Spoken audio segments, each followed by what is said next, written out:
Al-Imam Tolut. Imam Zahabi menceritakan sebuah kisah dalam kitab Syiar Alami Nubala.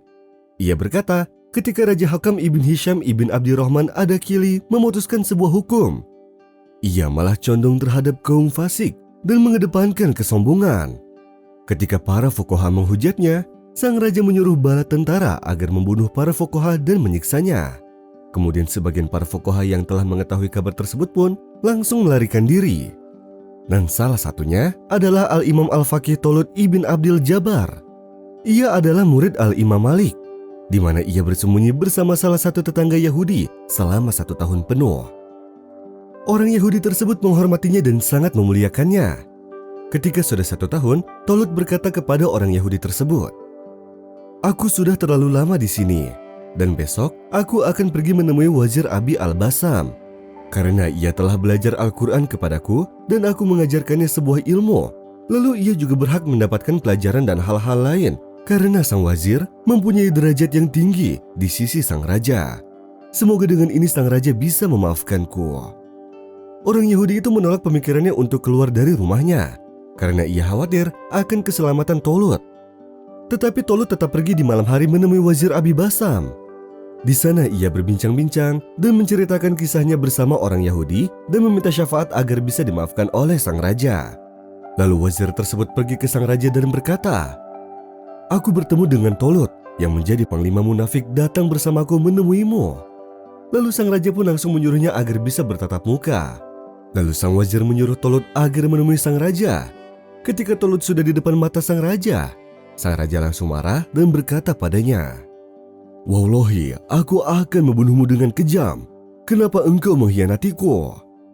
Lalu sang Imam Tolut berkata, "Demi Allah, aku tidak membuatmu marah kecuali karena Allah semata. Karena engkau sudah menyimpang dari kebenaran. Dan apa yang aku lakukan terhadapmu itu semata-mata karena hidayah Allah kepadaku." Kemarahan sang raja pun mereda. Kemudian ia berkata, "Wahai Tolut, bukan kemarahanku padamu karena sesuatu, melainkan engkau telah meninggalkanku. Maka sekarang pergilah, karena aku sudah memaafkanmu." Sang raja berkata lagi, "Wahai Imam Tolut, bagaimana kau bertemu dengan Wazir Abu Basam?" Tolut menjawab, "Aku menyerahkan diri padanya karena ada sebuah keyakinan. Karena aku sudah berbuat baik kepadanya, dan aku sudah mengajarkan Al-Quran kepadanya.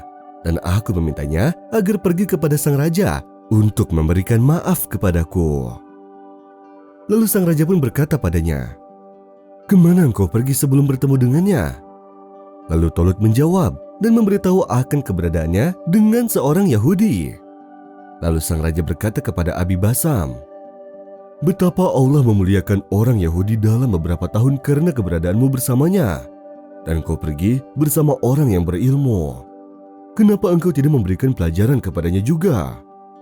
Lalu ia menjawab, "Karena setelah itu aku belum mendapatkan izin darimu."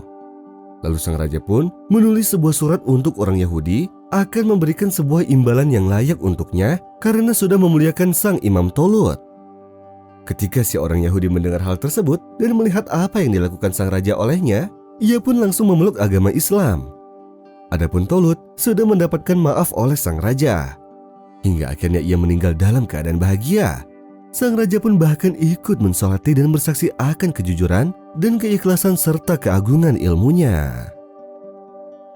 Ya ayyuhalladzina amanu ittaqullaha wal tanzur nafsum ma qaddamat lighadin wattaqullaha innallaha khabirun bima ta'malun. ولا تكونوا كالذين نسوا الله فأنساهم أنفسهم أولئك هم الفاسقون. لا يستوي أصحاب النار وأصحاب الجنة أصحاب الجنة هم الفائزون.